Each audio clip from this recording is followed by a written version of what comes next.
So ఇప్పుడు చాలామంది బోల్డ్ అని బీటెక్ కాలేజెస్ అంటే ఇంజనీరింగ్ కాలేజెస్ అయిపోయాయి కాబట్టి అందరూ జాయిన్ అయిపోతున్నారు. But choosing a college are university is very important అనుకుంటారా? లేకపోతే టాలెంట్ ఉంటే చాలు ఏ కాలేజ్ అయినా ఓకే అంటారా? ఇప్పుడు చూడండి చాలా మంది క్రికెటర్సే ఉన్నారు, స్పోర్ట్స్ వాళ్ళు ఉన్నారు. వాళ్ళు ఎందుకు ఒక లైక్ ఎన్సీఏ నేషనల్ క్రికెట్ అకాడమీకి వెళ్తారు, పెద్ద పెద్ద అకాడమీస్కి ఎందుకు వెళ్తారు?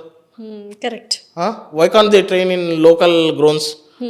లోకల్ గ్రౌండ్స్లోనే ఉంటే వాళ్ళ టైం అంటే ఒక టాలెంట్ని షైన్ చేసేది మెయిన్గా ఇందాక చెప్పాను కదా, ఒక ఇన్స్టిట్యూషన్ బాధ్యత, ఒక అకాడమీ ఒక బాధ్యత.